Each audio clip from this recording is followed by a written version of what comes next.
अगर आपको भी शक है कि आप प्रेग्नेंट हैं, तो आप भी घर बैठे जो है वो यूरिन प्रेगनेंसी टेस्ट कर सकते हैं, जिसे हम यूपीटी कहते हैं।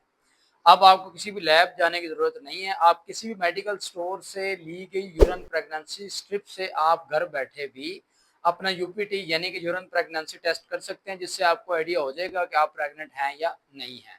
सबसे पहले मैं इसका तरीकाकार आपसे डिस्कस करता हूँ। सबसे पहले इसके लिए जो फर्स्ट मॉर्निंग यूरिन होता है, वो सबसे ज़्यादा अच्छा होता है। उसके अंदर जिस हार्मोन को चेक किया जाता है एचसीजी, उसकी कंसंट्रेशन सबसे ज़्यादा होती है।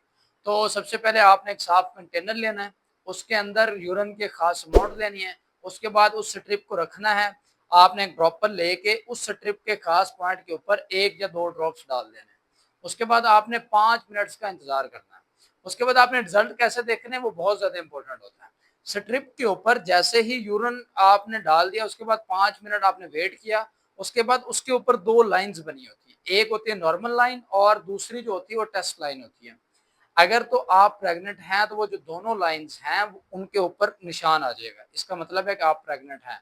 अगर आप प्रेग्नेंट नहीं हैं, तो एक लाइन जो है उसके ऊपर निशान आएगा, दूसरी लाइन के ऊपर निशान नहीं आएगा। और अगर दोनों लाइनों के ऊपर निशान नहीं आ रहा है, इसका मतलब है कि वो जो स्ट्रिप है उसके अंदर कोई मसला है। एक लाइन के ऊपर निशान आना ही आना चाहिए।